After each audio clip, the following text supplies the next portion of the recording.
I still remember the smell of antiseptic that clung to my clothes every time I came home from visiting Mom at the hospital. But what I remember even more is how my brothers Marcus and Tyler would be waiting for me in the garage, their eyes gleaming with something that made my 12-year-old stomach twist into knots. "How's Mommy doing today, little sister?" Marcus would ask, but the way he said it, there was no love there. Only hunger. Before we jump back in, tell us where you're tuning in from, and if this story touches you, make sure you're subscribed. Because tomorrow, I've saved something extra special for you. Hi everyone, my name is Rebecca, but most people call me Becca. I'm 41 years old now, and I'm speaking to you from my home office in Portland, Oregon. It's taken me nearly 3 decades to find the courage to tell this story, a story that shaped every decision I've made, every relationship I've built, and every life I've tried to save since.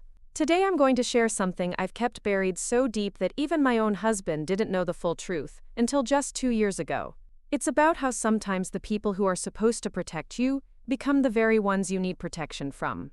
It's about surviving when survival seems impossible, and finding light in a darkness so complete that you forget what hope even looks like. This story begins in the summer of 1995 in a small industrial town called Millfield, Pennsylvania. I was 12 years old, and our family lived in a 2-story brick house on Maple Street, the kind of neighborhood where everyone knew everyone else's business, where kids rode their bikes until the streetlights came on, and where secrets were supposed to be impossible to keep. My father, Robert Harrison, worked double shifts at the steel mill just outside town. He was a man of few words, weathered hands, and a permanent exhaustion that seemed to live in his bones. Dad wasn't cruel, but he wasn't present either. The mill demanded everything from him, and there wasn't much left over for his family. He'd come home covered in soot and grease, eat dinner in silence, and fall asleep in his recliner watching the evening news. My mother, Sarah, was the heart of our house. She had this incredible laugh that could fill up a room, strawberry blonde hair that she always wore in a messy bun, and hands that never seemed to stop moving. Cooking, cleaning, fixing scraped knees, braiding my hair. Mom worked part-time at the local elementary school as a teacher's aide, and she had this way of making every child feel special, like they were the most important person in the world. Then there were my brothers. Marcus was 16, 4 years older than me, with dark brown hair and our father's strong jaw. He was the golden boy, captain of the high school wrestling team, honor roll student, the kid all the parents pointed to when they wanted to lecture their own children about potential. Marcus had this charming smile that he could turn on like a switch, and adults absolutely loved him. That Marcus Harrison, I'd hear the neighbors say, he's going places. Tyler was 14, just 2 years older than me, and in many ways, he was Marcus's shadow. Where Marcus was confident and commanding, Tyler was nervous energy and desperate hunger for approval. He had lighter hair, freckles across his nose, and these pale blue eyes that never seemed to focus on any one thing for long. Tyler was always trying to prove himself, always trying to be tough enough, smart enough, good enough to earn Marcus's respect. Our house was typical for the neighborhood: 3 bedrooms upstairs, living room and kitchen downstairs, and a finished basement where Dad had set up his workshop. There was also a detached garage that had been converted into a kind of recreation room, with an old couch, a small TV, and Dad's weight bench. It was supposed to be a place where the boys could hang out with their friends, away from the main house. I should have known something was different about my brothers earlier than I did. There were signs that my 12-year-old mind registered but didn't understand. The way Marcus would watch me sometimes, with an intensity that made me uncomfortable. How Tyler would find excuses to be in my room when I was changing clothes.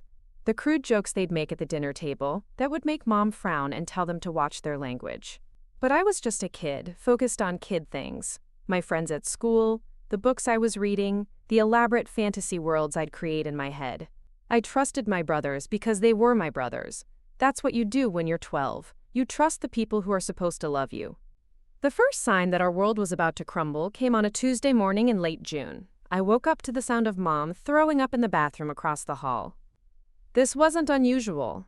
Mom had been getting sick a lot lately, and she kept saying it was just a stomach bug that wouldn't go away. But when I got downstairs for breakfast, I found her sitting at the kitchen table with her head in her hands, looking smaller and more fragile than I'd ever seen her. "Mom?" I said, setting down my cereal bowl. "Are you okay?" She looked up at me with eyes that seemed too bright, too glossy. "I'm fine, sweetheart. Just feeling a little under the weather." But she wasn't fine. Over the next few days, Mom got worse. The vomiting became more frequent. She started losing weight at an alarming rate. Dark circles appeared under her eyes, and her usually perfect posture began to slump. Dad finally convinced her to see a doctor when she fainted while making dinner one evening. The appointment was on a Friday. I remember because I was supposed to sleep over at my best friend Emma's house that night, but Mom asked me to stay home instead. She and Dad sat Marcus, Tyler, and me down in the living room after dinner. Mom's hands were shaking as she reached for Dad's hand. "Kids," she said, her voice barely above a whisper, "the doctor found something. I have to go to the hospital for some tests and then, well, then we'll know more about what we're dealing with." Marcus leaned forward in his chair. At 16, he was old enough to understand the weight of unspoken words. "What kind of something, Mom?" Dad cleared his throat. "Your mother has cancer, son. Pancreatic cancer. The doctors are going to do everything they can, but..." He didn't finish the sentence. He didn't need to. The next few weeks passed in a blur of hospital visits, hushed phone conversations, and a house that felt like it was holding its breath. Mom was admitted to St. Mary's Hospital in the bigger city about an hour away. The treatment was aggressive: chemotherapy, radiation, medications that made her violently sick.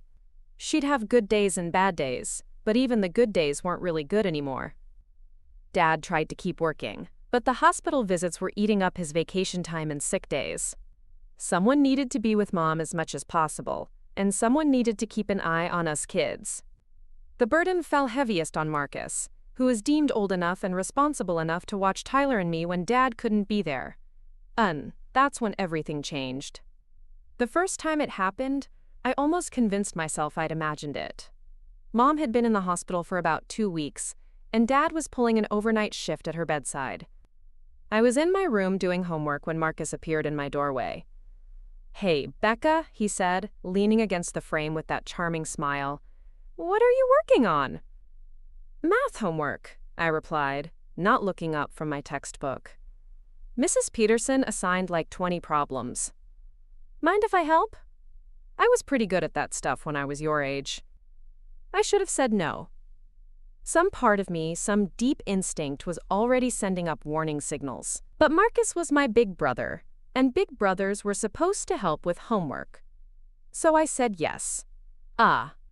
He came into my room and sat on the edge of my bed, close enough that I could smell his cologne, something sharp and woody that he'd started wearing since he got his first girlfriend. As he leaned over to look at my math book, his hand brushed against my shoulder. Nothing unusual about that. Brothers touch their sisters all the time, right? Takea. But then his hand stayed there. And then it moved, sliding down my arm in a way that made my skin crawl. When I tried to pull away, his grip tightened. "Marcus," I said, my voice smaller than I intended. "You're hurting me." "Sorry," he said, but he didn't let go. Instead, he moved closer, and I could feel his breath on my neck. "You know, Becca, you're getting pretty grown up. Have any of the boys at school noticed?" I didn't know how to answer that. I didn't understand why he was asking. All I knew was that every nerve in my body was screaming that something was wrong.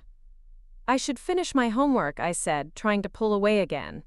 This time he let me go, but not before his hand trailed across my back in a way that made me shudder. "Sure thing, little sister. But if you need any more help..." He paused at my doorway and turned back with a smile that didn't reach his eyes. "I'm always here for you." After he left, I sat on my bed for a long time, staring at my math book without seeing the numbers. I told myself I was being silly, that Marcus was just being nice, that I was imagining things because I was upset about Mom. But deep down, I knew something had shifted. Some invisible line had been crossed and there was no going back. That night, I locked my bedroom door for the first time in my life.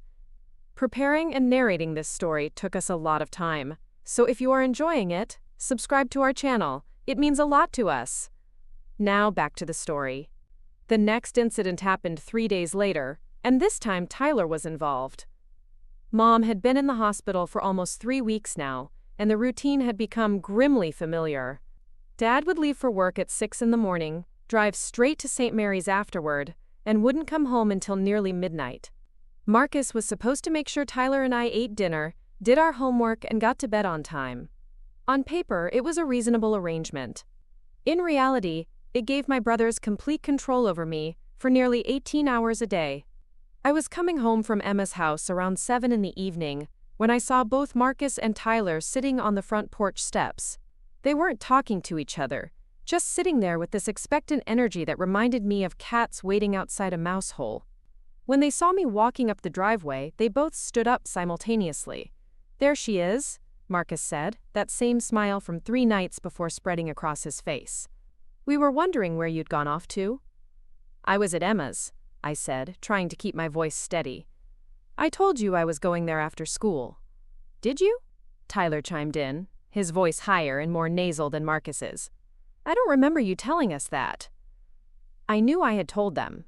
I'd written it on the notepad by the phone, the same place Mom had always insisted we leave messages about our whereabouts. But something in Tyler's tone told me that arguing would be a mistake. "Well, I'm home now," I said, moving toward the front door. Marcus stepped sideways, blocking my path. "Actually, Becca, we thought maybe you could hang out with us for a bit.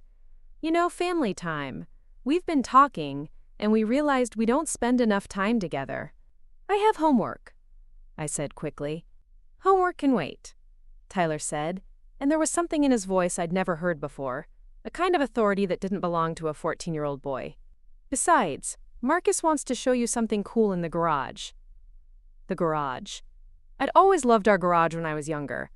Dad had painted one wall with chalkboard paint so Tyler and I could draw on it, and there were always interesting tools and projects scattered around Dad's workbench. But now, looking at my brothers' faces, the garage felt like a trap. "What kind of something?" I asked. "It's a surprise," Marcus said, putting his arm around my shoulders in a gesture that would have looked brotherly to any neighbor who happened to be watching. But his grip was too tight, his fingers digging into my skin through my t-shirt. "Come on, don't be such a baby about it." The word baby stung. At 12, being called a baby was one of the worst insults imaginable. I wanted to prove I wasn't scared, wasn't being childish. So I let them guide me toward the garage, even though every instinct I had was screaming at me to run. The garage smelled like motor oil and sawdust, familiar scents that should have been comforting. Marcus flicked on the overhead light, and I could see that they'd rearranged things. The old couch had been moved to face away from the door, and Dad's weight bench had been pushed against the wall. It looked like they'd been planning this. "So what did you want to show me?" I asked, staying close to the door.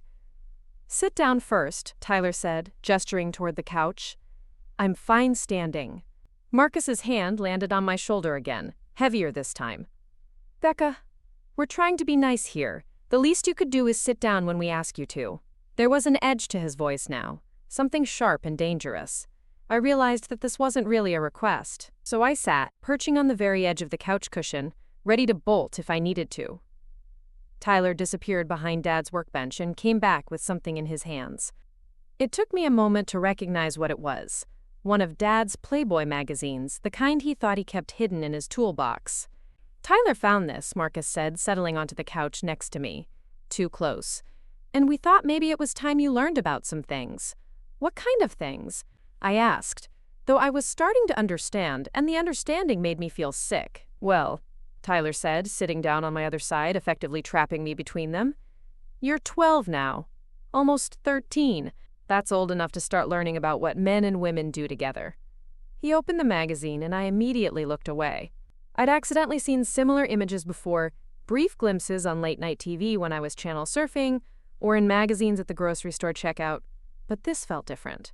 This felt deliberate and wrong. "Look at it, Becca," Marcus said, his voice taking on that commanding tone Tyler had used earlier. "There's nothing to be embarrassed about. This is natural."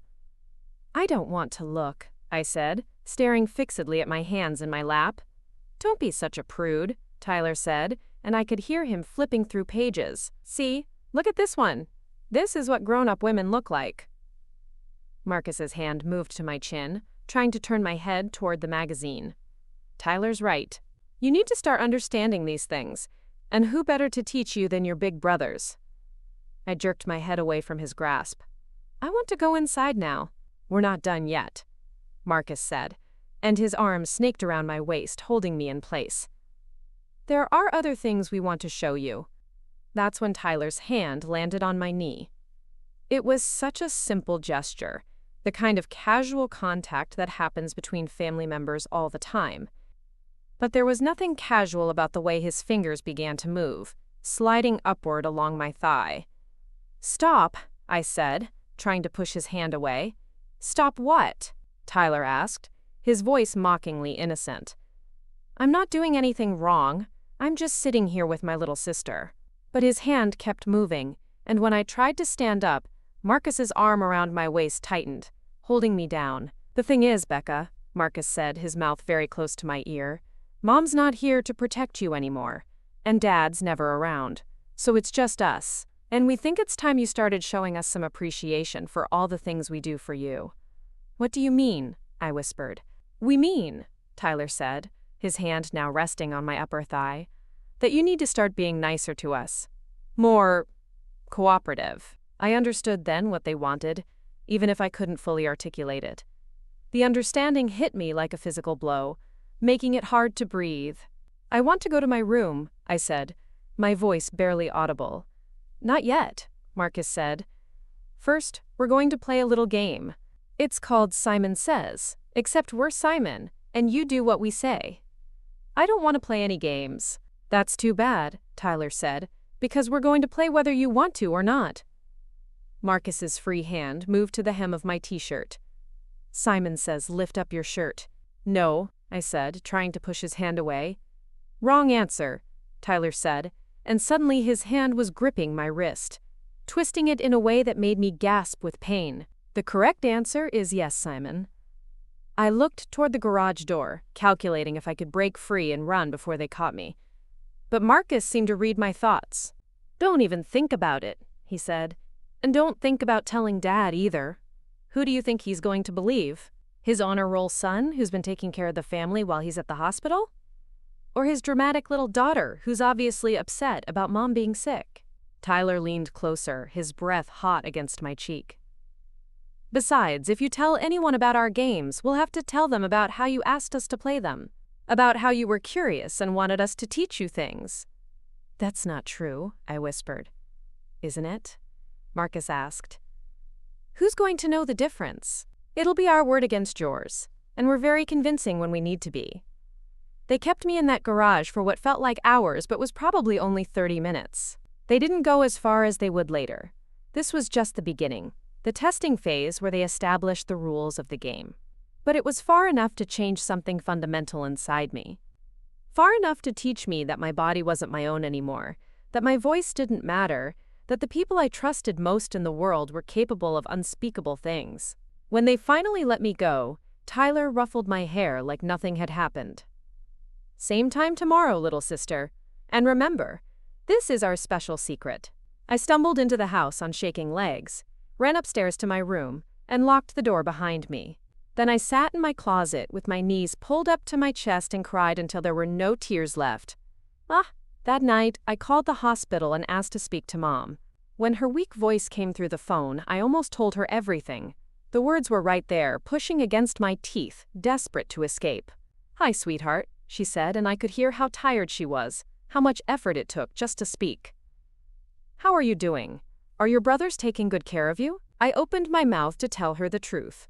But then I heard the machines beeping in the background, heard her labored breathing, and realized I couldn't add this burden to everything else she was carrying. "Yeah, Mom," I said instead. "They're taking good care of me." It was the first lie I ever told her. It wouldn't be the last. Over the next month, my brothers perfected their system. It was methodical, calculated, and terrifyingly efficient. They had learned from that first night in the garage, refined their approach, and created what I can only describe as a schedule of terror that ruled my entire existence. The pattern always started the same way. Dad would leave for the hospital around 6:30 in the evening after grabbing a quick dinner. Marcus would wait exactly 15 minutes, long enough to ensure Dad wasn't coming back for something he'd forgotten. Then he'd find me wherever I was in the house. "Garage time, Becca," he'd say, and those two words became the soundtrack of my nightmares. But before I tell you about what happened in that garage, I need you to understand how they isolated me from every possible source of help. Because the abuse itself was only part of their strategy. The real genius of what they did was how they systematically cut me off from anyone who might have noticed that something was wrong. It started with my best friend Emma. We'd been inseparable since 3rd grade, the kind of friends who shared everything: our lunch money, our secrets, our dreams about what we'd be when we grew up. Emma knew me better than anyone except Mom, which made her dangerous to my brother's plans. "You're spending too much time at Emma's house," Marcus told me one morning over breakfast, about a week after that first garage incident. "It's making Dad worry." "Dad's never said anything to me about it," I replied, not looking up from my cereal. "Well, he mentioned it to me," Marcus said smoothly. "He thinks you're using Emma's house to avoid dealing with what's happening with Mom. He wants you to spend more time at home, being part of the family." Tyler nodded in agreement. "Yeah, it's like you're running away from us. That's not what families do during hard times." I wanted to argue, but the logic was just plausible enough to make me doubt myself. Was I avoiding being home? Maybe I was being selfish, leaving my brothers to handle everything while I played at Emma's house. The guilt settled over me like a heavy blanket, so I started declining Emma's invitations. When she called to ask if I wanted to come over after school, I'd make excuses. I had homework, I needed to help with dinner, I was tired. Emma being Emma, she didn't give up easily. "Becca, what's wrong with you lately?"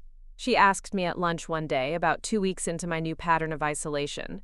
"You're acting totally weird. Are you mad at me about something?" I wanted so desperately to tell her everything. To whisper across our lunch table about what was happening in my garage every night, about how I'd started sleeping with a chair wedged against my bedroom door, about how I jumped every time someone touched me unexpectedly. But Marcus's voice was always in my head. "Who do you think they'll believe?" "Nothing's wrong," I lied. "I'm just stressed about Mom." Emma's expression softened. "I know. But that's exactly why you should be hanging out with friends more, not less. It'll help take your mind off things." But I couldn't take my mind off things. How could I sit in Emma's comfortable bedroom, playing with her makeup and talking about boys, when I knew what was waiting for me at home? How could I pretend to be a normal 12-year-old when I felt like something fundamental inside me was breaking a little more each day? The isolation extended to school, too. My grades, which had always been solid A's and B's, started slipping. It wasn't that I couldn't understand the material, it was that I couldn't concentrate on anything for more than a few minutes at a time. During math class, I'd find myself staring out the window, my mind replaying the previous night's garage time. During English, I'd read the same paragraph over and over without absorbing a single word. Mrs. Peterson, my 7th grade homeroom teacher, noticed the change. She was a kind woman in her 50s with graying hair and glasses that were always sliding down her nose. She'd taught at Millfield Middle School for over 20 years, and she had that sixth sense that experienced teachers develop about troubled students. "Rebecca," she said after class one day, "can you stay behind for a moment?" I waited while the other students filed out, my stomach knotting with anxiety. Had I done something wrong? Had she somehow figured out what was happening at home? "I've noticed your grades have been dropping lately," she said gently, settling into the chair next to mine instead of staying behind her desk. "And you seem distant. Is everything okay at home?" For a moment, I considered telling her. Mrs. Peterson had always been nice to me, and there was something about the way she asked the question that made me think she might actually listen, might actually believe me. But then I heard Marcus's voice again. "It'll be our word against yours." "My mom's really sick," I said, which was true, even if it wasn't the whole truth. "She's in the hospital getting cancer treatments, and it's just hard." Mrs. Peterson's expression immediately shifted to one of sympathy and understanding. "Oh, sweetheart, I'm so sorry. "I didn't know your mother was ill, that explains a lot." And just like that, I had given her a perfectly reasonable explanation for my declining performance, my withdrawal from friends, my jumpiness in class. Mrs. Peterson, being a caring teacher, decided the best thing she could do was cut me some slack while I dealt with my family crisis. She started giving me extensions on assignments and didn't call on me as often in class. Her kindness was meant to help, but it had the unintended effect of giving me more reasons to spend time alone, more opportunities for my brothers to find me. The worst part was how my brothers used my mother's condition as a weapon against me. During our nightly sessions in the garage, they would weave Mom's illness into their manipulation with surgical precision. "You know Mom might die, right?" Tyler said one evening as he forced me to sit between them on that awful couch. "The doctors told Dad she has maybe 6 months left." I didn't know if this was true or not, but the possibility that it might be true made my chest feel like it was caving in. "So you need to think about what's going to happen to this family when she's gone," Marcus continued, his hand already moving to places it shouldn't go. "Dad's going to need us to stick together. He's going to need to know he can count on us. And if you go around telling lies about us," Tyler added, "you'll destroy what's left of this family. Is that what you want? To be responsible for finishing off Dad after cancer finishes off Mom?" They were experts at finding the exact words that would hurt the most, the exact fears that would keep me silent. They knew that at 12 years old, I couldn't separate their twisted logic from reality. They knew that the thought of being responsible for destroying my family was more terrifying to me than enduring whatever they wanted to do. The physical abuse escalated gradually. They were careful never to leave marks that would be visible when I was dressed for school. They learned exactly how much they could hurt me without causing me to scream loud enough for the neighbors to hear. They developed a vocabulary of threats that kept me compliant without having to use physical force every time.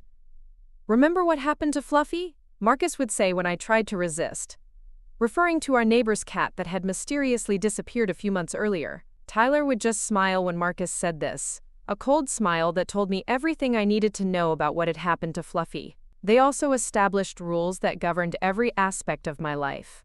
I wasn't allowed to lock my bedroom door anymore. Marcus had removed the lock entirely, claiming it was broken and Dad was too busy to fix it.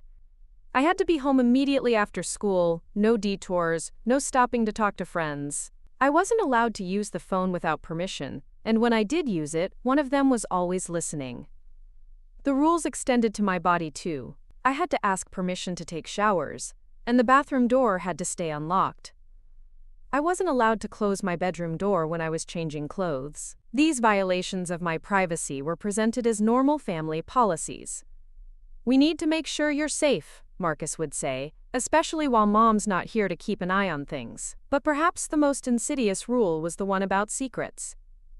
"Families keep secrets," Tyler explained to me one night after a particularly brutal session.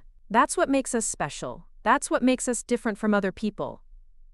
Other families don't love each other enough to keep secrets." They convinced me that what was happening wasn't just normal but was actually a sign of how much they loved me. "We're teaching you things other girls your age don't get to learn," Marcus would say. "We're preparing you for the real world. Someday you'll thank us for this." By the end of that first month, I had become a completely different person. The Becca who had started 7th grade, excited about science class and nervous about boys, was gone. In her place was a hollow, frightened girl who spoke only when spoken to, who flinched when anyone touched her unexpectedly, who had learned to divide her mind from her body during the worst moments. I stopped sleeping through the night. I developed what I now know were panic attacks, but at the time, I just thought I was going crazy. I would wake up in the middle of the night gasping for air, my heart racing, convinced that someone was in my room even when no one was there. I stopped eating regularly too. Food would stick in my throat, and my stomach was always twisted with anxiety. I lost weight that I couldn't afford to lose, but when teachers or family friends commented on how thin I was getting, my brothers had a ready explanation. "She's really upset about Mom. It's affecting her appetite." The truth was carefully hidden behind a wall of lies and half-truths that made perfect sense to anyone who wasn't looking too closely. A girl whose mother was dying of cancer would naturally be withdrawn, would naturally struggle in school, would naturally lose weight from stress. My symptoms of trauma were interpreted as normal grief, and my brothers encouraged this interpretation at every opportunity. "She's just going through a hard time," I heard Marcus tell our neighbor Mrs. Sullivan when she asked why I seemed so quiet lately. We're all trying to be patient with her. Even our father, on the rare occasions when he was home and alert enough to notice my changed behavior, accepted my brother's explanations without question. He was drowning in his own grief and exhaustion, working full-time and then spending every free moment at Mom's bedside. The last thing he needed was to worry about problems at home too. So my brothers gave him permission not to worry. They presented themselves as capable, caring big brothers who were handling a difficult situation with maturity beyond their years.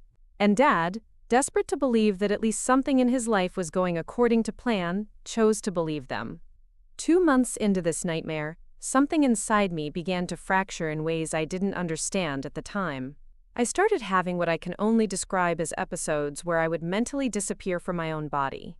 It would happen during the worst moments in the garage, when the pain or humiliation became too much to bear. My mind would simply leave. I'd find myself floating somewhere near the ceiling, looking down at what was happening to the girl on the couch, feeling sorry for her but somehow disconnected from the reality that the girl was me. It was my 12-year-old brain's way of protecting itself, though I wouldn't understand this until years later when I learned about dissociation in my psychology classes. The episodes started happening outside the garage too. I'd be sitting in math class and suddenly realize I had no memory of the past 20 minutes. I'd be eating dinner with Dad and my brothers, and I'd come back to myself to find my plate empty and no recollection of taking a single bite. It was like living in a fog where pieces of time would just vanish. Emma noticed first. We were sitting together at lunch one day in early October when she waved her hand in front of my face. "Earth to Becca," she said, her voice tinged with concern. "I've been talking to you for like 5 minutes and you haven't said a word." I blinked, trying to focus on her face. "Sorry, I was just thinking about something." "About what?" "I asked you 3 times if you wanted to come to my birthday party next weekend, and you just stared at your sandwich like it was going to start talking to you." Emma's birthday party. I had completely forgotten that her 13th birthday was coming up.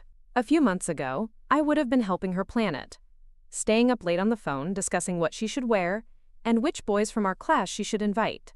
Now, the thought of being around a group of happy, normal kids felt impossible.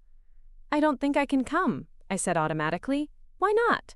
"It's just gonna be a sleepover with like 6 girls. My mom's making pizza, and we're gonna watch movies and do each other's nails. It'll be fun." Fun. The word felt foreign to me now, like a concept from another language that I'd forgotten how to speak. "My brothers need me to stay home," I said, which was true, though not in the way Emma would understand. "Since when do Marcus and Tyler care about you being home on Friday nights? Marcus is always at football parties, and Tyler just plays video games in the basement." Since they started requiring me to be available for their entertainment, I thought but couldn't say. They just do now, with Mom being sick and everything. Emma stared at me for a long moment, and I could see her trying to figure out what was really going on. She was smart, Emma was, smarter than I gave her credit for at the time. But how could a 13-year-old girl possibly imagine the truth? "Becca," she said carefully, "is something else wrong? Besides your mom, I mean. You've been acting really weird lately, and not just sad weird, like scared weird." My heart started racing. This was dangerous territory. If Emma kept pushing, kept asking questions, my brothers would find out. And if they found out that I was giving people reasons to be suspicious— "Nothing's wrong," I said quickly. "I'm just tired all the time. Mom's treatments are really stressing everyone out." Emma looked like she wanted to say more, but just then the lunch bell rang, and I grabbed my books and practically ran to my next class. I spent the rest of the afternoon paranoid that Emma was going to tell someone about our conversation, that somehow word would get back to Marcus and Tyler that I was acting scared weird. But my fear of my brothers finding out about Emma's suspicions turned out to be the least of my problems. Because that night, everything changed in a way that still makes my hands shake when I think about it. Dad had left for the hospital earlier than usual that evening because Mom was having a particularly bad day with her chemotherapy. I was in my room pretending to do homework when I heard Marcus's voice calling from downstairs. "Becca! Garage time!" I'd been dreading this moment all day, the way I dreaded it every day. But this time felt different somehow. Maybe it was Emma's questions at lunch, or maybe it was just that I had finally reached some invisible limit of what a human being could endure. Whatever it was, instead of immediately going downstairs, I sat on my bed and said something I'd never said before. No. The word came out as barely a whisper, but in the silence of the house, it felt like a shout. For a moment, nothing happened. Then I heard footsteps on the stairs, heavy and deliberate. Marcus appeared in my doorway, and his expression was unlike anything I'd ever seen before. It wasn't the fake charm he usually wore, or even the cold calculation that came over his face during our sessions. This was pure rage, barely contained. "What did you just say?" he asked, his voice dangerously quiet. "I said no," I repeated, my voice stronger this time. "I don't want to go to the garage tonight." "You don't want to?" He stepped into my room, and I could see Tyler behind him in the hallway. "Since when do you get to decide what you want?" "I'm tired," I said, which was true. I was tired in ways that went deeper than physical exhaustion. I was tired of being afraid, tired of hurting, tired of feeling like I was disappearing piece by piece. "You're tired," Marcus repeated, as if testing the words. "Well, that's too bad, because Tyler and I aren't tired. In fact, we've been looking forward to tonight all day." Tyler stepped into the room beside his brother. "We've got some new games we want to try," he said, his pale eyes bright with anticipation. "Special games, just for you." The way he said it made ice form in my stomach. I realized that my refusal hadn't stopped anything. It had only made things worse. "Please," I whispered. "I just want to be left alone tonight." "That's not how this works," Marcus said, moving closer to my bed. "You don't get to decide when we're done with you. We decide when we're done with you." What happened next was the worst night of my life up to that point. They dragged me to the garage, and the new games Tyler had mentioned were crueler and more humiliating than anything they'd done before. But the physical pain wasn't the worst part. The worst part was what happened afterward. "You see what happens when you try to say no to us?" Marcus said as I lay curled on the couch, shaking and bleeding and barely conscious. "You see how much worse we can make things for you?" Tyler crouched down next to me, his face inches from mine. "That was just a little taste," he whispered. "If you ever try to refuse us again, we'll do things to you that will make tonight look like a tea party." They left me there in the garage for over an hour before Tyler came back to get me.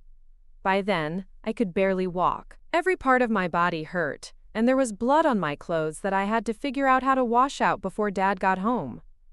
But the physical damage wasn't the only problem. Something had broken inside my mind that night, something that felt irreparable.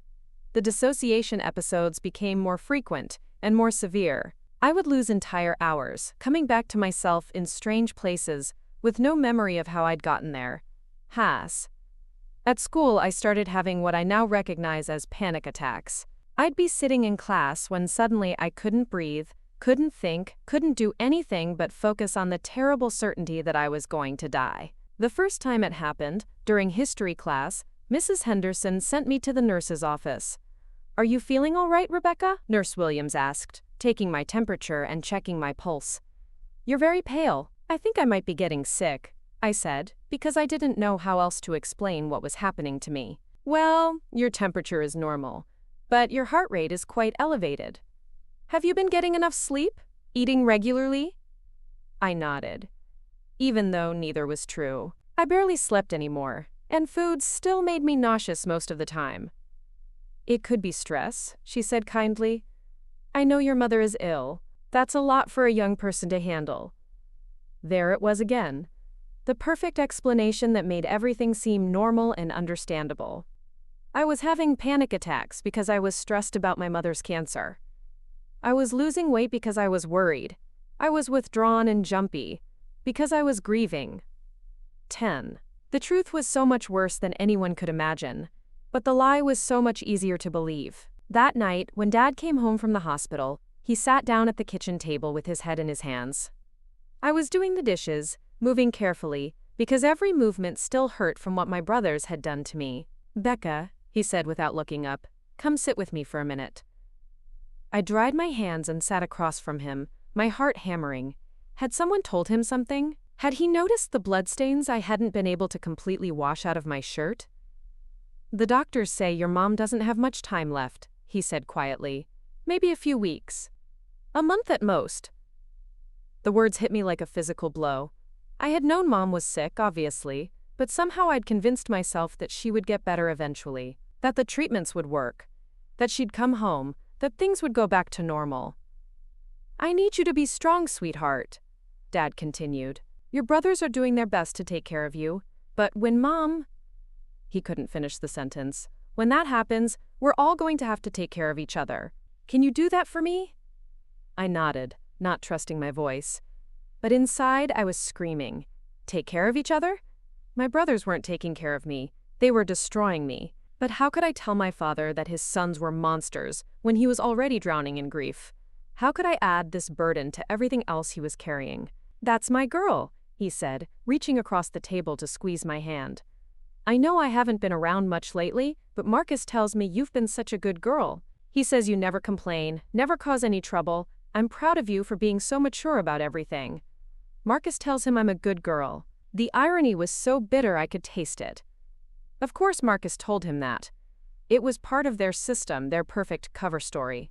I was the mature, well-behaved daughter who was handling a family crisis with grace and dignity. If only Dad knew what the price of that good behavior really was. Mom died on a Tuesday morning in November, 3 weeks before my 13th birthday. I wasn't there when it happened. None of us kids were.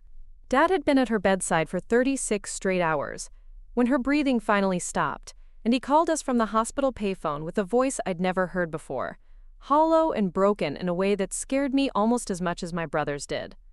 "She's gone," was all he managed to say before the line went quiet, except for the sound of him crying. Marcus took the phone from my trembling hands. "We'll be right there, Dad," he said, his voice steady and mature.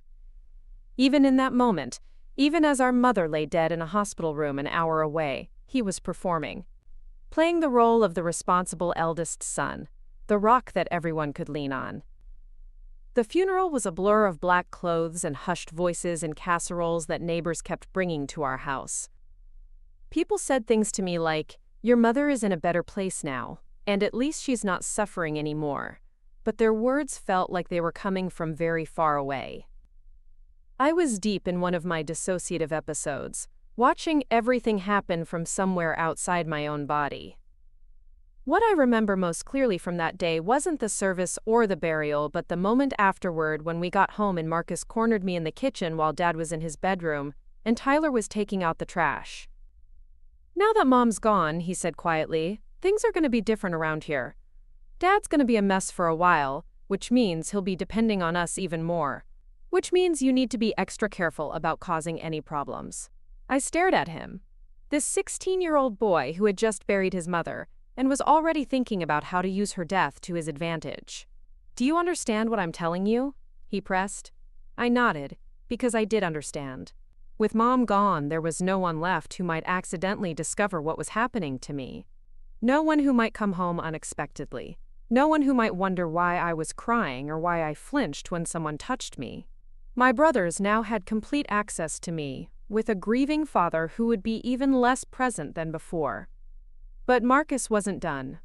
"And Becca," he said, his hand moving to my shoulder in what would have looked like a comforting gesture to anyone watching. "If you think Mom's death is going to make you brave enough to tell tales about your family, think again. Dad's barely holding it together as it is. One word from you about anything that might upset him further, and you'll be responsible for destroying what's left of this family." The next few months were the darkest period of my life. With no mother to mourn publicly and no school counselor asking probing questions about my well-being, my brothers had free rein to escalate their abuse in ways I couldn't have imagined. The garage became a place of such horror that even now, nearly 30 years later, I can't drive past a detached garage without my heart rate spiking. They developed new rituals, new games, new ways to hurt me, that were more creative and more cruel than anything they'd done while Mom was still alive. They seemed to feed off my despair, to gain energy from my helplessness. Tyler, especially, seemed to come alive during these sessions in a way that was deeply disturbing. "She's getting boring," he complained to Marcus one evening in early February, as if I weren't sitting right there between them. She doesn't even fight anymore. It was true. I had stopped fighting. What was the point? Fighting only made things worse, and I'd learned that resistance brought punishment that was far more severe than compliance. So I had taught myself to disappear during the worst moments, to let my mind float away while they did whatever they wanted to my body. Maybe we need to try something different, Marcus mused. Something that will get a reaction. The something different turned out to be involving other people in their games. They started inviting friends over, boys from the wrestling team, kids from their classes who thought Marcus and Tyler were cool older brothers. These boys didn't participate directly in the abuse, but they were audience to my humiliation in ways that added new layers of shame to what I was already enduring. "This is our little sister," Marcus would say when he introduced me to these friends. "She's very cooperative." The way he said that word, and the knowing looks that would pass between the boys, made it clear that I was being presented as some kind of entertainment. Sometimes they would make me serve them snacks or drinks wearing clothes that were too small or inappropriately revealing. Sometimes they would make comments about my body that would make the other boys laugh and make me want to disappear into the floor. "Your sister's developing nicely," I heard one of Marcus's wrestling teammates tell him one evening when they thought I was out of earshot. "Yeah," Marcus replied. "She's learning a lot about what men like." I was 13 years old. The breaking point came in March, about 4 months after Mom's death. I had been suffering from severe stomach problems for weeks, constant nausea, cramping, and episodes where I would vomit so violently that I could barely stand afterward. I assumed it was stress, or maybe some kind of flu that wouldn't go away.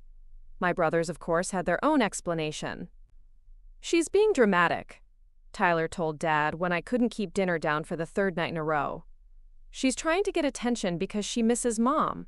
Dad, who is still deep in his own grief and working overtime to pay for Mom's medical bills, accepted this explanation without question.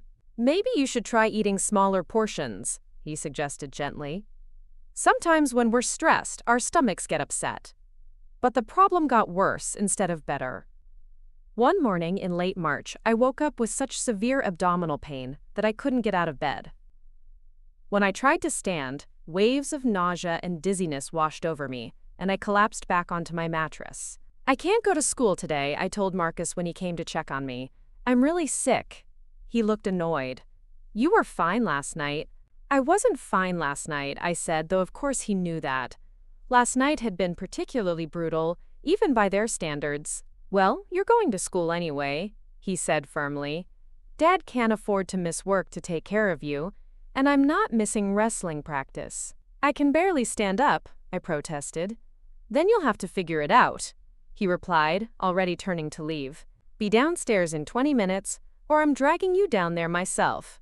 I managed to get dressed and make it to school, but by second period I was in such severe pain that I could barely think straight.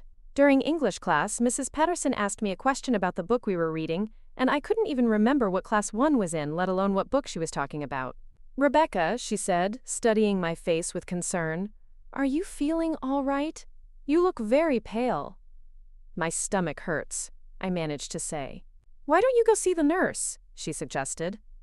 I made it halfway down the hallway before the pain became so intense that I collapsed against the lockers, gasping for breath.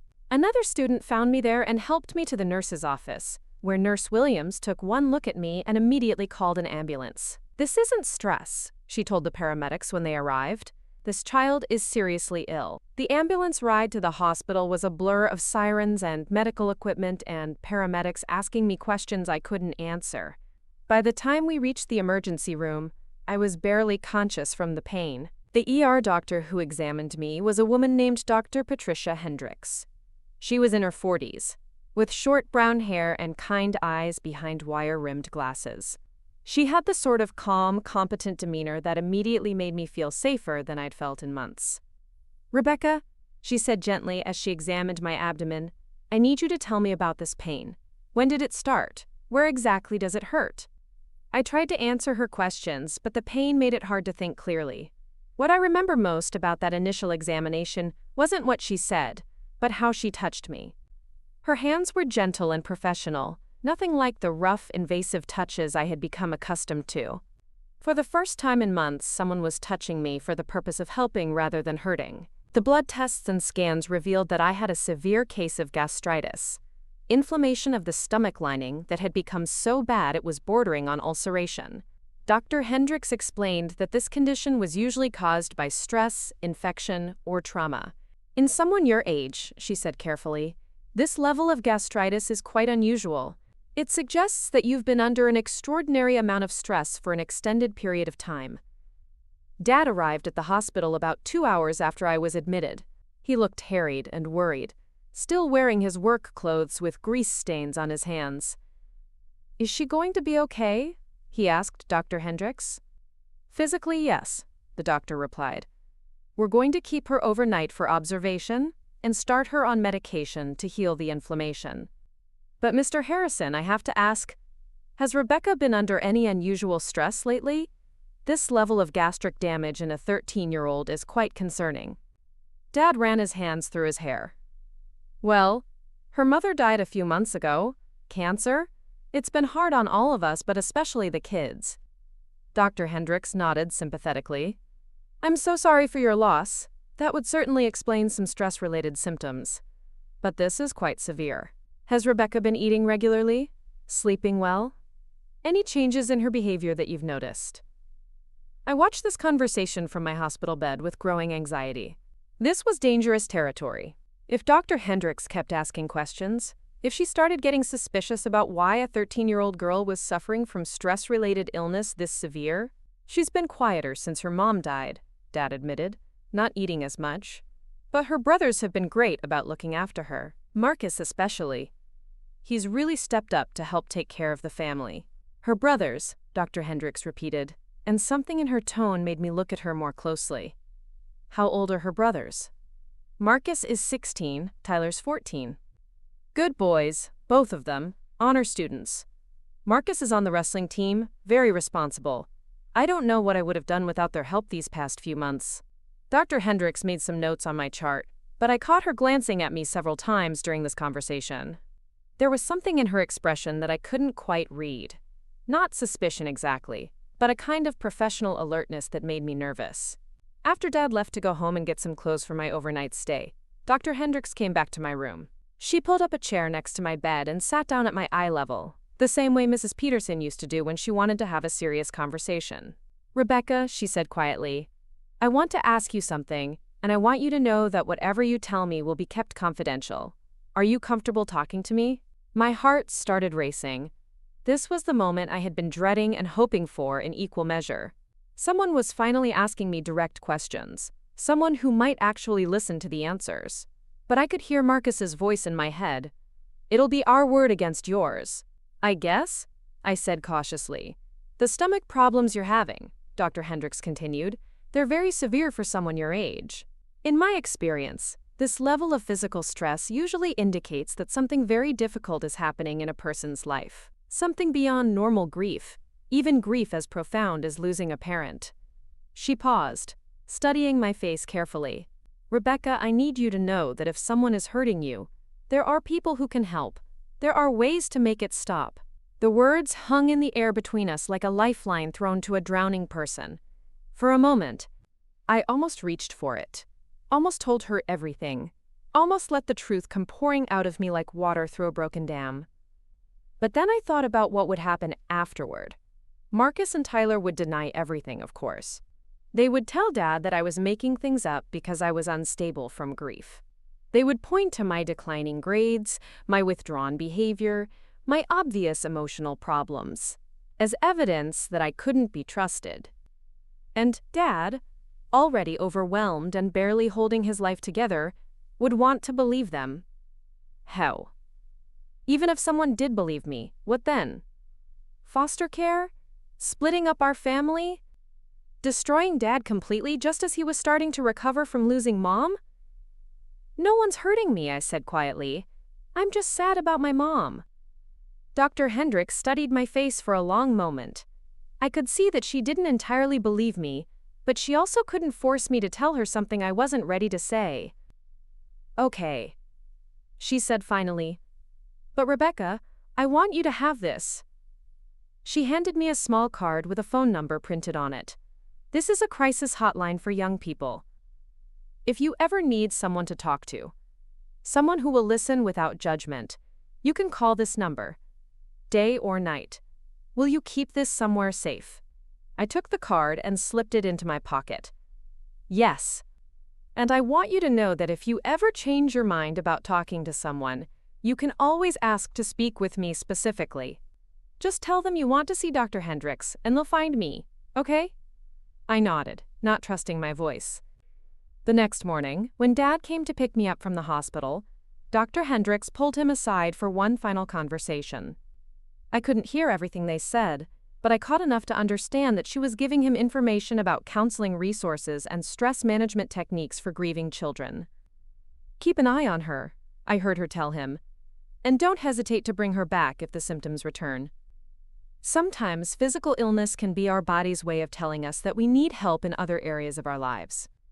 Dad promised to watch me more carefully, to make sure I was eating properly and getting enough rest. But I knew that his definition of watching me carefully would involve asking my brothers to keep an even closer eye on me, which was the opposite of what I needed. On the drive home, Dad tried to start a conversation about my health and my emotional well-being. Becca, he said, glancing at me in the rearview mirror, if something was bothering you, something beyond missing Mom, you'd tell me, right? Of course, I lied. Because, I know, I haven't been as present as I should be lately. I know you kids have had to grow up faster than you should have because of everything that's happened, but I want you to know that you can always come to me if you need help. The tragic irony was that Dad genuinely meant it. In his mind, he was being a caring, attentive father who was encouraging his daughter to communicate with him. He had no idea that the very people he trusted to take care of me were the ones I needed protection from. When we got home, Marcus and Tyler were waiting in the living room with expressions of concern that would have been convincing to anyone who didn't know better. "How are you feeling, sis?" Marcus asked, getting up to give me a hug that looked affectionate but felt like a threat. "The doctor said she needs to avoid stress," Dad told them, "so I want you boys to make sure she's getting plenty of rest and eating regular meals." "Of course," Tyler said earnestly. "We'll take really good care of her." That night, after Dad had gone to bed, my brothers came to my room for what they called a welcome home session. It was their way of reminding me that nothing had changed, that a brief hospital stay hadn't altered the fundamental power dynamic in our house. But something had changed, even if they didn't realize it yet. Dr. Hendricks had planted a seed of possibility in my mind. For the first time since this nightmare began, an adult had looked me in the eye and told me that if someone was hurting me, there were ways to make it stop. I kept her card hidden in the back of my math textbook, and sometimes, late at night when the pain in my stomach would flare up again, I would take it out and stare at the phone number. I wasn't ready to use it yet, but knowing it was there gave me something I hadn't had in months: hope. It would be several more weeks before I found the courage to make that call. But Dr. Hendricks had done something crucial that night in the hospital. She had shown me that there were adults in the world who would listen, who would believe, who would help. She had reminded me that I was worth saving. It took me 6 weeks to work up the courage to dial the number on Dr. Hendricks' card. 6 weeks of hiding it in my textbook, taking it out late at night to stare at those 10 digits that represented a possibility I was too terrified to explore. 6 weeks of my brothers escalating their abuse, testing new boundaries now that they felt completely secure in their control over me. The night I finally made the call was a Thursday in early May. Dad was working a double shift at the mill, and my brothers had just finished what they called a study session, their cruel euphemism for the worst kind of abuse. I was lying on the garage floor, unable to move, my body screaming with pain that went far beyond anything physical. Tyler was cleaning up their supplies while Marcus stood over me, evaluating his handiwork like an artist examining a painting. "You know what I love about you, Becca?" Marcus said, crouching down so his face was inches from mine. "You've finally learned to be grateful. No more fighting, no more complaining. Just pure appreciation for everything we do for you." I stared at the ceiling, not responding. Speaking required energy I didn't have. "Say thank you," Tyler called from across the garage. "Thank you," I whispered, because it was easier than the alternative. Marcus smiled. That's my good girl. Now clean yourself up and get to bed. Tomorrow's Friday, which means we have the whole weekend to try some new things we've been reading about. After they left me alone, I lay there for another hour before I could summon the strength to move. My mind kept replaying Marcus's words. You finally learned to be grateful.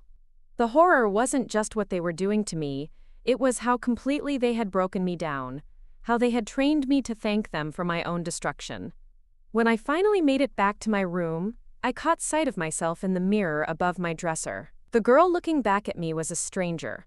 Hollow-eyed, skeletal thin, with bruises in various stages of healing covering her neck and arms. But it was her expression that shocked me most. There was nothing there. No hope, no anger, no life. Just empty acceptance. Yet, I realized in that moment that I was disappearing. Not just mentally during the abuse, but completely. The person I had been before all this started was fading away, being replaced by this broken shell who said thank you when monsters hurt her. That's when I pulled out Dr. Hendrick's card. Pramanan. My hands were shaking as I crept downstairs to use the phone in the kitchen. It was nearly midnight, but the card had said the hotline was available 24 hours a day. I dialed the number 3 times, hanging up before it could ring each time. On the 4th try, I forced myself to stay on the line. Crisis helpline, this is Sarah speaking. How can I help you tonight? The voice was warm and gentle, belonging to someone who sounded like she might be in her 20s. For a moment, I couldn't speak. I had rehearsed what I might say dozens of times, but now that someone was actually listening, the words seemed impossible. Hello, Sarah said softly. I'm here. Take your time. My voice came out as barely a whisper. I don't know if I should be calling. If you're calling, then you should be calling, Sarah said with quiet certainty. What's your name? I almost said Rebecca, but something made me stop. Using my real name felt too dangerous, too real. Annie, I said instead. Okay, Annie, what's going on tonight that made you decide to reach out? How could I possibly explain? Where would I even begin? My brothers, I said finally. They hurt me. I'm sorry to hear that, Annie. That must be very frightening for you. When you say they hurt you, can you tell me more about what that means? Something about the way she asked, not pushy or demanding, just gently curious, made it easier to continue. They make me do things I don't want to do. And if I say no, they hurt me worse. How long has this been happening? Since my mom got sick, almost a year ago. The timeline felt impossible. Had it really been that long? She died 4 months ago, and it got worse after that. That sounds incredibly difficult, Annie. You mentioned your mom. Are there other adults in your life? Your father. He doesn't know. He works all the time, and my brothers. They're good at pretending. Everyone thinks they're perfect. Sarah was quiet for a moment, and I could hear her typing in the background. Annie, what you're describing sounds like sexual abuse. Have you ever told anyone else about what your brothers are doing? The word abuse hit me like a physical blow. I had never used that word before, never allowed myself to think it. Hearing someone else say it made everything suddenly, terrifyingly real. A doctor asked me once, I said, thinking of Dr. Hendricks. But I couldn't tell her. I was too scared. What were you scared of? That no one would believe me. That it would make things worse. That it would destroy my family. Those are very common fears, Sarah said gently. And they're completely understandable. But Annie, I want you to know something important. What's happening to you isn't your fault, and you don't deserve it. No matter what your brothers might have told you. I started crying then, silently at first, and then with great gasping sobs that I had to muffle with my hands so I wouldn't wake Dad. Sarah stayed on the line, not saying anything, just letting me cry. I don't know what to do, I finally managed to say. I can't keep living like this, but I don't know how to make it stop. There are ways to make it stop, Annie. There are people whose job it is to protect children like you. But I understand that taking those steps can feel very scary. What kind of steps? Well, there are organizations like Child Protective Services that investigate situations like yours. There are also police officers who specialize in these cases, and counselors who can help you process what you've been through. Child Protective Services. I had heard of them, of course, but always in the context of bad families, drug addicts and obvious criminals, not honor students and wrestling team captains. But what if they don't believe me? I asked. What if my brothers are too good at lying? Annie, trained professionals know how to recognize the signs of abuse. They know what questions to ask and what to look for. And the fact that you're able to describe what's happening in such detail, that's not something someone could just make up. But what would happen to my family? My dad's already lost my mom. If this came out... I know you're worried about protecting your father, Sarah said. That shows what a caring person you are. But Annie, your father's job is to protect you, not the other way around. And sometimes adults need help understanding how to do that. We talked for almost an hour. Sarah explained how reporting worked, what kind of support was available, and, most importantly, that I had options. She gave me information about local resources and offered to help me make contact with Child Protective Services if I decided I was ready. I'm not ready yet, I admitted as our call was winding down. But maybe someday soon. That's okay, Sarah assured me. Recovery isn't a race. You get to go at your own pace. But Annie, I want you to promise me something. What? If things get worse, if you're ever in immediate danger, I want you to call 911. Don't worry about protecting anyone else. Just get yourself to safety. Can you promise me that? I promised. And Sarah gave me her direct extension, so I could ask for her specifically if I called back. She also helped me think through how to hide evidence of our conversation and how to safely access help resources. After I hung up, I sat in the dark kitchen for a long time, processing what had just happened. For the first time in almost a year, someone had listened to my story and believed me completely. Someone had told me that what was happening wasn't normal, wasn't my fault, and most importantly, wasn't permanent. But I wasn't naive enough to think that one phone call would solve everything. I knew that actually escaping my situation would require courage I wasn't sure I possessed. It would mean betraying my brothers, devastating my father, and potentially destroying the only family I had left. The next morning at breakfast, Marcus studied my face with his usual predatory intensity. "You look different today," he observed. "Less broken. Did something happen last night that I should know about?" My blood turned to ice. Could he somehow tell that I had spoken to someone? "Nothing happened," I said quickly. "I just slept better." Tyler looked up from his cereal. "Maybe she's finally learning to enjoy our games." Marcus smiled. "Maybe she is. Well, don't get too comfortable, little sister. We've got big plans for tonight." But as they continued their casual discussion of how they planned to hurt me, I found myself thinking about Sarah's words. There are ways to make it stop. For the first time in months, I felt something other than hopelessness. It was small and fragile, but it was there. Baso, it was there. Aso itso basoe. It was the beginning of fight coming back into me. That afternoon at school, I found myself looking at my teachers differently. Mrs. Patterson, who had always been kind to me. Mr. Rodriguez, the counselor who had occasionally checked in about how I was handling my mother's death. Even Nurse Williams, who had noticed my declining health months earlier. Azal? These were adults whose job it was to protect students. Sarah had told me that there were people trained to recognize and respond to abuse.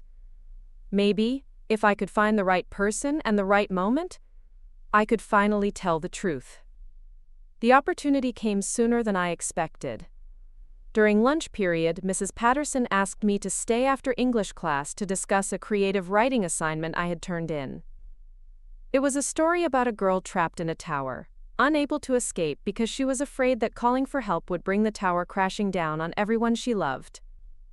"This is a very powerful piece of writing, Rebecca," Mrs. Patterson said after the other students had left. "Very emotional and vivid. It made me wonder, is there anything you'd like to talk about?" I looked at her kind face, her concerned eyes, and felt that familiar battle between the truth desperate to escape and the fear that had kept me silent for so long. This time, the truth was stronger. "Mrs. Patterson," I said, my voice barely audible, "I think I need help." The words hung in the air between Mrs. Patterson and me, like a bridge I couldn't cross back over once I'd taken that first step. "I think I need help." Mrs. Patterson set down the paper she'd been holding and moved her chair closer to mine. Her face was completely focused, completely present in a way that reminded me of Dr. Hendricks. "What kind of help do you need, Rebecca?" she asked gently. I opened my mouth to speak, then closed it again. Even now, with the decision made, the words felt impossible to say out loud. "How do you tell your English teacher that your brothers have been sexually abusing you for almost a year? How do you explain that the honors students everyone admires are monsters behind closed doors?" "It's about the story I wrote," I said finally, "about the girl in the tower." Mrs. Patterson nodded encouragingly. "What about it?" "It's not really fiction." My voice was so quiet I wasn't sure she could hear me. "The girl in the tower, that's me." Mrs. Patterson's expression didn't change, but I saw her hands tighten slightly on her desk. "Can you tell me more about that, Rebecca?" And suddenly, it all came pouring out. Not everything. I couldn't bring myself to go into the graphic details, but enough. I told her about the garage, about the threats, about how my brothers had used my mother's death to gain complete control over me. I told her about the phone call to the crisis line, about Dr. Hendricks' suspicions, about how I'd been living in terror for months. Mrs. Patterson listened, without interrupting, without showing shock or disbelief. When I finished, she was quiet for a long moment. "Rebecca," she said finally, "I want you to know how brave you are for telling me this. I know that couldn't have been easy." "What happens now?" I asked, because I genuinely didn't know. The crisis hotline had explained the process, but understanding it intellectually was different from facing it in reality. "Now I have to make some phone calls," Mrs. Patterson said. "There are people whose job it is to keep children safe, and they need to know what's happening to you." "Child Protective Services?" I said, remembering what Sarah had told me. "Yes, and probably the police too. What your brothers are doing isn't just abuse, Rebecca. It's criminal. They need to be stopped before they hurt you any worse or hurt someone else." The police. I hadn't really considered that aspect of it. Marcus and Tyler weren't just abusive brothers. They were criminals who belonged in jail. "Will my dad have to know?" I asked. Mrs. Patterson's expression softened. "Yes, sweetheart. Your father will have to be told. This is going to be difficult for your whole family, but that's not your fault. None of this is your fault." She picked up her phone and made the first call while I sat there, trying to process what I had just set in motion. There was no going back now. By the time I went home tonight, everything would be different. The next few hours passed in a blur of interviews and questions. A social worker named Ms. Rodriguez arrived first, followed by Detective Miller, a woman in her 30s who specialized in crimes against children. They were both kind but thorough, asking me to repeat my story multiple times and provide as much detail as I could manage. "I know this is difficult," Detective Miller said during one particularly hard moment when I was struggling to describe what had happened in the garage. "But the more information you can give us, the better we can protect you and build a case against your brothers." A case against my brothers. The legal reality of what was happening was starting to sink in. Marcus and Tyler wouldn't just be in trouble, they would likely go to jail. Their college futures, their wrestling scholarships, their carefully constructed reputations would all be destroyed. For a moment, I felt a wave of guilt so strong it made me nauseous. These were my brothers. We had grown up together, shared bedrooms and birthday parties and Christmas mornings. Was I really going to be responsible for ruining their lives? But then I remembered Marcus's smile as he hurt me, Tyler's excitement when he talked about their new games, the way they had systematically destroyed my sense of self over the past year. They had made their choices, I was finally making mine. Ilfach si satayam swaling zatoriwaps torewa I haver. The hardest part was when they brought my father to the school. I was in the principal's office with Ms. Rodriguez when Dad arrived, looking confused and worried. He had rushed over from the mill still wearing his work clothes, his face streaked with grease and concern. "Rebecca, what's going on?" he asked, moving toward me. Mrs. Patterson called and said there was an emergency, but she wouldn't tell me what happened. "Are you hurt?" I looked at this man who had been working himself to death to provide for our family, who had already lost his wife and was about to lose his sons too, and I almost couldn't do it. Almost couldn't be the one to deliver this final, devastating blow. But Ms. Rodriguez stepped in. "Mr. Harrison, please have a seat. We need to discuss some very serious allegations that Rebecca has made regarding her brothers." Dad's face went through a series of expressions: confusion, disbelief, and then something that looked like dawning horror as Ms. Rodriguez explained the situation in clinical, professional terms.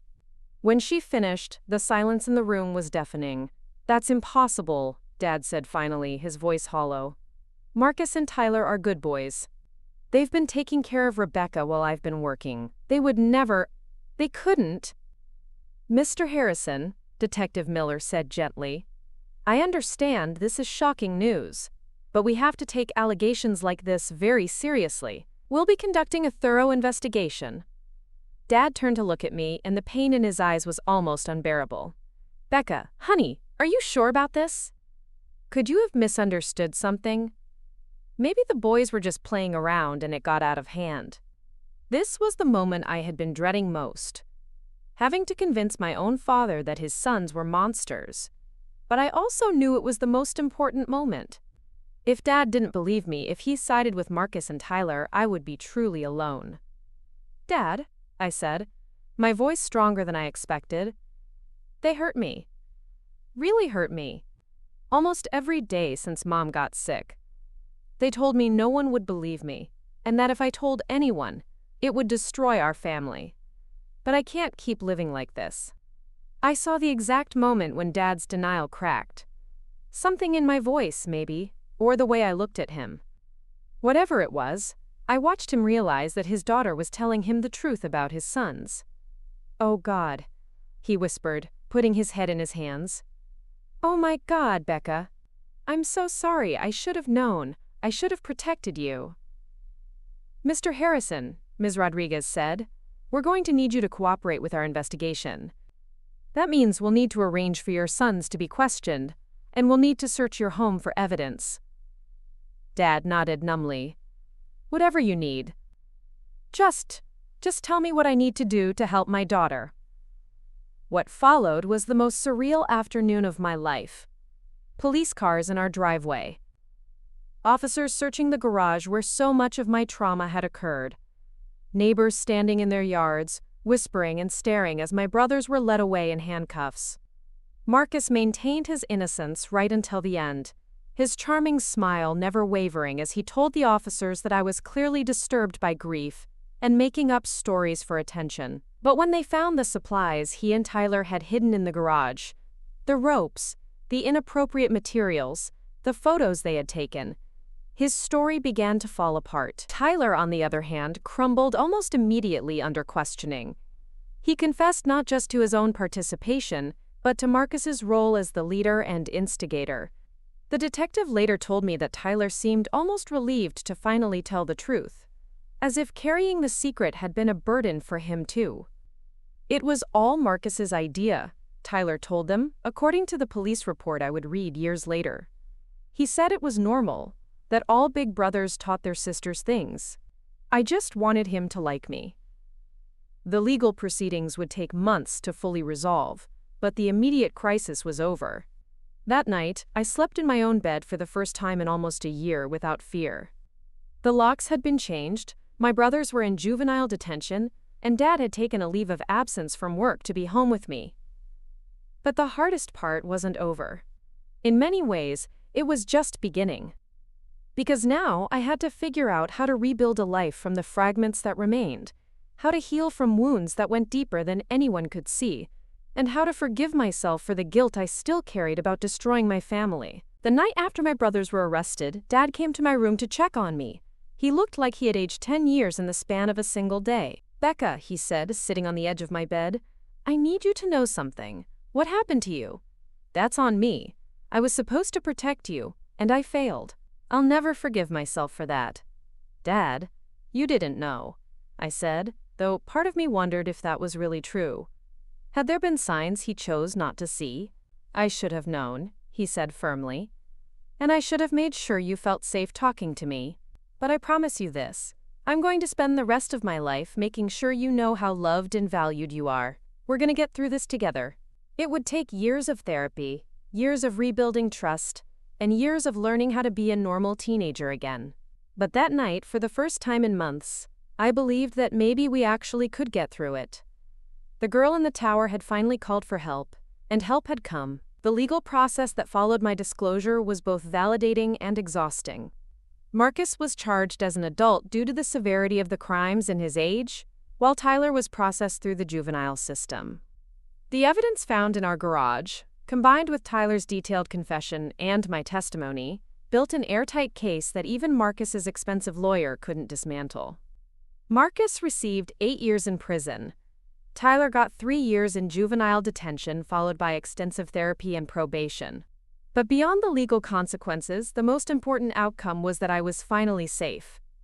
The first few months after their arrests were some of the hardest of my life. People think that once the abuse stops, healing begins immediately. But trauma doesn't work that way. I had panic attacks at random moments.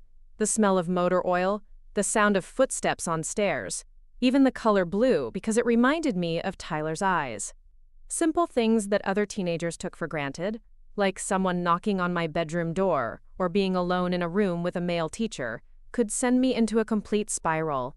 Dad and I started family therapy with a woman named Dr. Sarah Chen, who specialized in families recovering from sexual abuse. She helped us navigate the complex emotions we were both struggling with: my guilt about destroying our family, Dad's shame about failing to protect me, and our shared grief over losing Mom, and now, in a different way, losing Marcus and Tyler too. Healing isn't linear, Dr. Chen told us during one of our early sessions. Some days will feel like progress, others will feel like you're back at square one. That's normal and expected. She was right. There were days when I felt strong and hopeful, convinced I was putting the worst behind me. Then something would trigger a memory, and I'd spend hours curled up in my closet, reliving the terror and helplessness. But there were also breakthrough moments that showed me I was stronger than I realized. Like the day I walked past our garage without having a panic attack. Or the morning I woke up and realized I had slept through the entire night without nightmares. Or the afternoon when a male classmate accidentally bumped into me in the hallway, and instead of flinching, I just said, "Excuse me," and kept walking. School was complicated. Word had spread quickly about what happened to my brothers. It's impossible to keep something like that secret in a town as small as Millfield.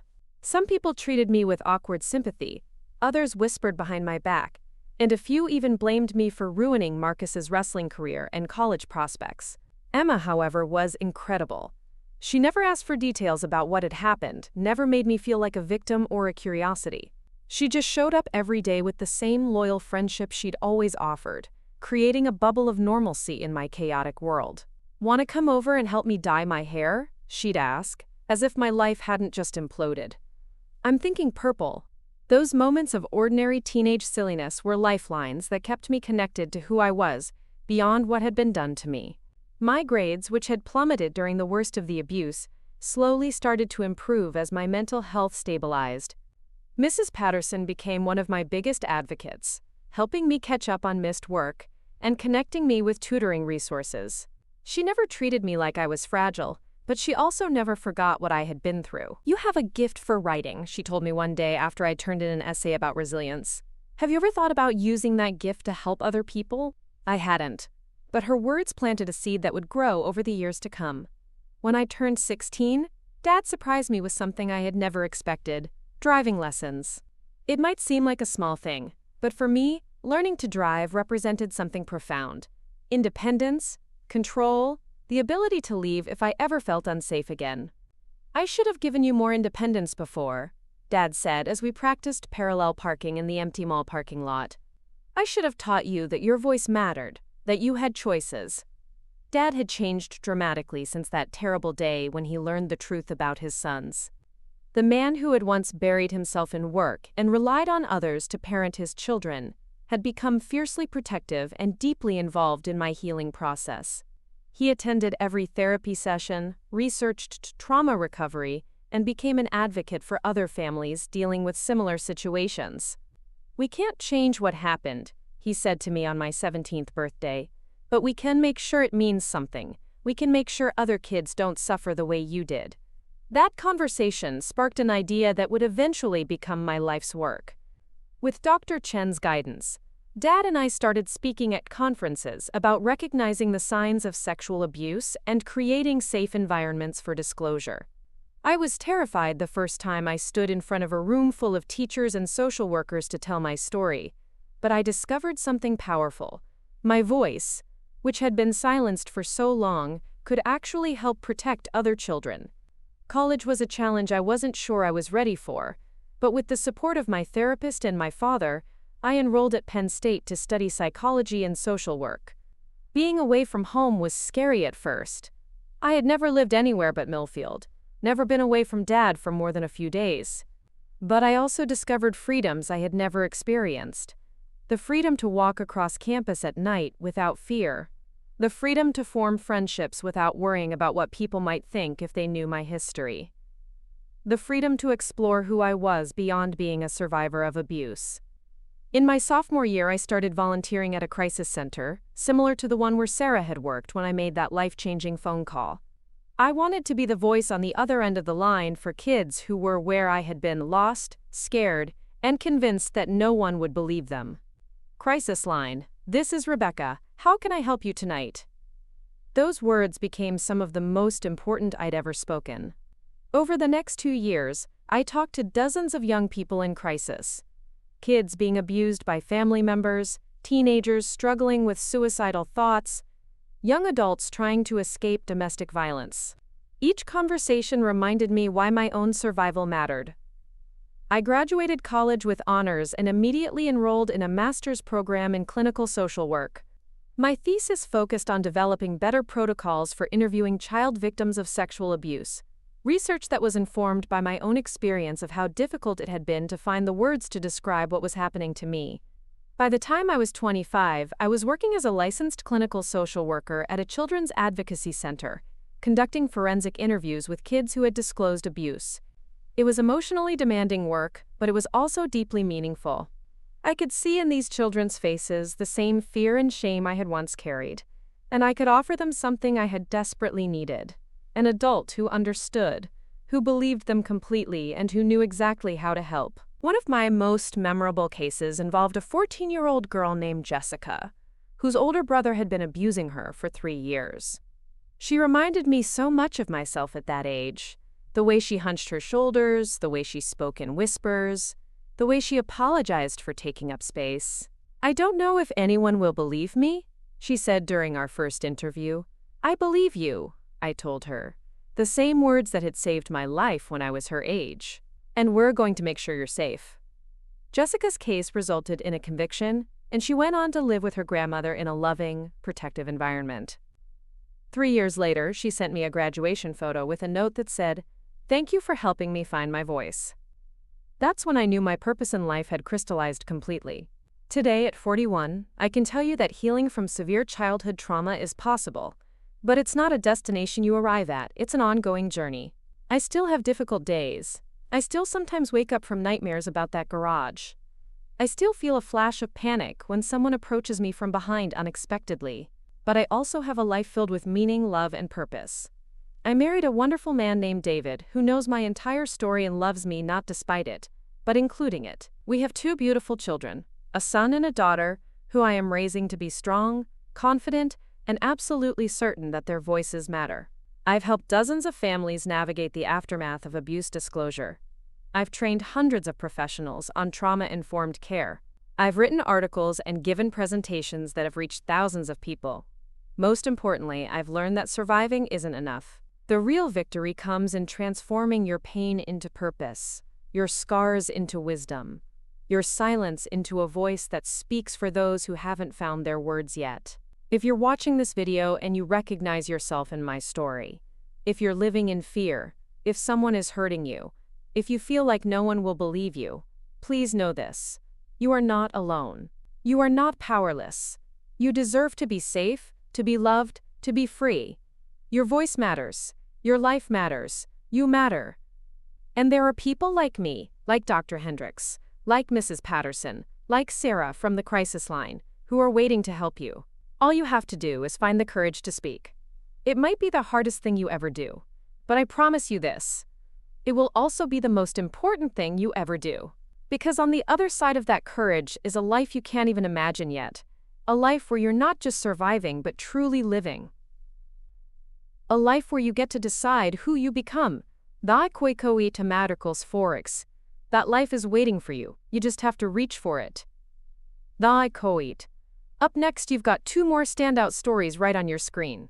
If this one hits the mark, you won't want to pass these up. Just click and check them out. And don't forget to like, subscribe, and turn on the notification bell so you don't miss any upload from us.